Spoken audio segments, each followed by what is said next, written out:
Holy fucking shit. The amount of reference is just mind fucking blowing.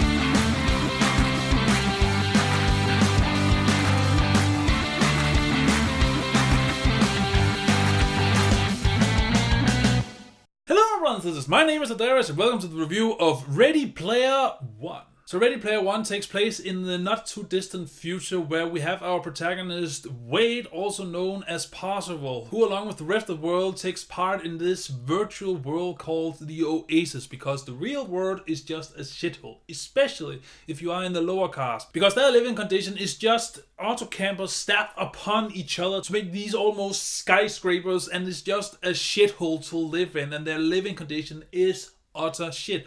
But in the Oasis, you can be anyone, you can do anything, you can go anywhere, which is the reason why everyone on the planet is going to the Oasis. And the Oasis is also where the main plot of this movie takes place, because the creator of the Oasis has died and has left an Easter egg hidden somewhere in this vast universe of the Oasis. It is figuratively unlimited, unending, but somewhere he has hidden one hidden Easter egg, an invisible Easter egg. So good luck finding that. If you find it, you will not only inherit all of his stock in the company who has the Oasis, which is worth $500 billion. It's completely insane. But you will also inherit the rights to the Oasis itself, which means you can technically control the whole world if you find this Easter egg. So of course every single person is trying to find the Easter eggs, and you have to find 3 hidden keys to get access to the Easter egg wherever it is hidden. And of course Wade tries to find the hidden Easter egg to get out of his shitty life, and that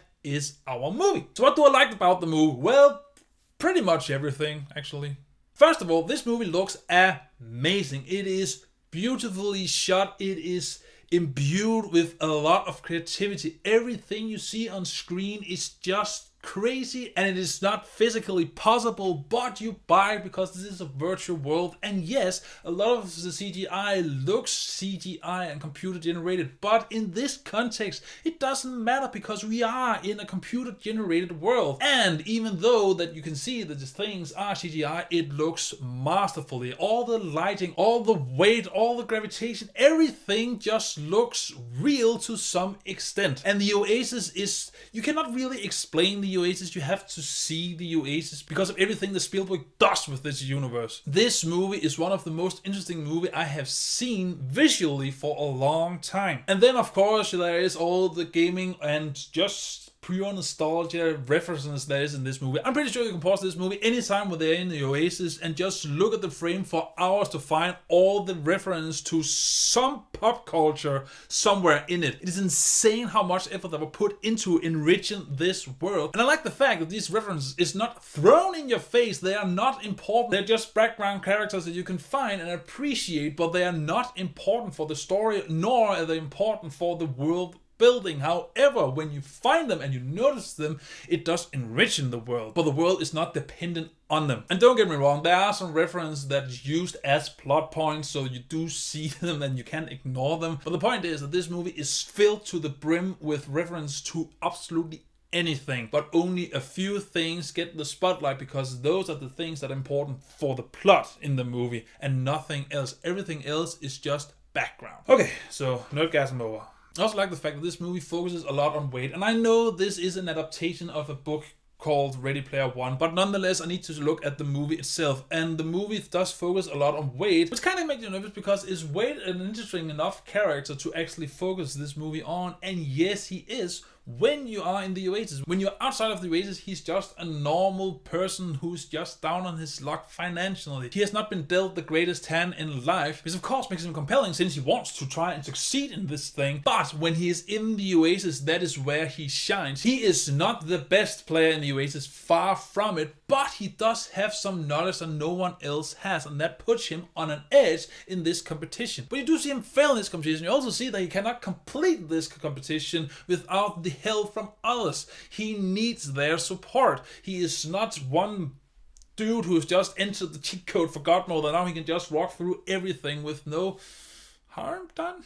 No, he is not untouchable, but he is compelling. And then there's the supportive cast. What I like about Spielberg movies is that he is extremely good at making group dynamics where everyone has a quirk but also fits in and fills a role in the group, which is also apparent here. I'll not spoil the different characters in this group, just remember that there are 5 in total and each and single one of them are memorable in some way. Some less than others because they don't get as much screen time, but if not in the Oasis, then outside of the Oasis they are memorable. And especially one of them has an epic fucking fight with a giant monster near the end of the movie. Not the protagonist, but the sidekick. And it is awesome. Another thing that's awesome is just the sound design. The sound design is brutal. And what I mean about that is that even though this is the virtual world, you know that it doesn't exist. People cannot be harmed when they are in the Oasis. When something comes crashing down with something big hits something other, which might not be big or it might be big, you feel it in your core. Every sound just feels real, which makes it even more awesome when the movie opens with a race and you just feel every car crashing, every car storming by the camera, everything. You feel it, and that is just the sound, the music or the soundtrack. It is awesome. It is not memorable, but there are times in this movie where you just can't help but smile the biggest smile because, of course, they're gonna throw in a reference here and there and it just fits perfectly into the given scene. And when you mix that in with an extremely interesting story, given the fact that they need to find this hidden Easter eggs and every single key that they need to find has an interesting puzzle or competition around them, you have the recipe for a great movie. However, this is not the perfect movie. So one of the gripes of this movie is the fact that there is an evil organization who tries to find the hidden Easter eggs because of course they want control of the Oasis. That makes sense, but the villain, the main antagonist, is just not compelling at all. He is odd at sometimes, but he is also kind of trying to be intimidating. But just a lot of the choices that he makes throughout the movie is just sloppy and kind of just feel like he's just making them so the protagonists have something to do to fight against him, and that's it. Even his role in the Oasis is non-existent whatsoever. You just take him out of the movie and just give some of the other characters his actions, and then you have the same movie in the Oasis. And just the fact that he has this army who is going after the protagonist throughout the movie, and he himself is in the seating with a lot of power, when the army and him is not intimidating and threatening at all, they just fall flat and it's just a speed bump from the protagonist to get by. Even though that they are dangerous, they don't feel dangerous. And then that makes even some of the real life plot points which just doesn't really work. It just halts the movie too much. It makes this an uneasy, fluid viewing experience. It doesn't have that much of a pacing issue. I do feel that the movie flow quite fluently. However, there's just used too much or not enough time in the real world to actually get a connection to the real persons behind these avatars in the Oasis. And since what happens in the Oasis affects the real world, the balance is just seems off. And then the final thing I didn't like about the movies is the ending. Now, the ending is not bad.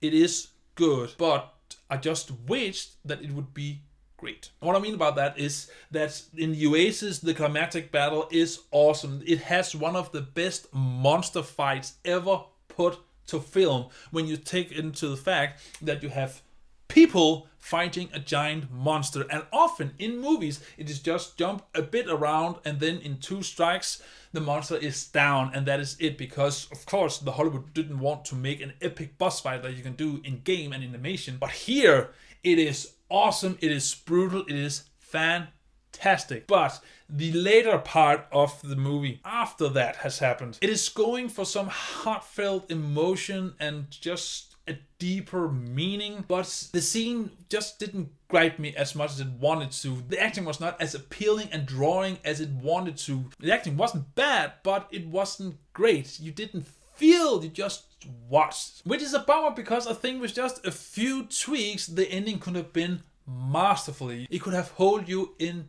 tears, but it just sadly didn't. Now this is just a nitpick. It is not what will bring this movie down. But if the ending had been as great as I have wanted to, it would have brought the movie up. So what you end up with is an amazing viewing experience. You have entertainment from beginning to end. You have the most intriguing, interesting shots ever put to film. You have an interesting story. You have a compelling competition. You have a great ensemble of characters that works and bounce off each other well. And you have one of the best 80s extravaganza movie celebration, whatever you would call this mix, ever. And I will say that Ready Player One is worth watching and worth buying on Blu-ray. So yeah, if the ending has just been a tiny bit better and that the antagonist had been, more intimidating, this movie would have gotten the top rating. But unfortunately, it just doesn't quite hit the mark. So, Ready Player One, have you seen it? What do you think about it? And what was your favorite reference in the movie? I think my one is DeLorean. Oh, the Gundam. No, I can't choose. There are too many. But whatever you think, comment below and bring your thoughts. And as always, until I see you in the next video, remember to stay awesome. Bye.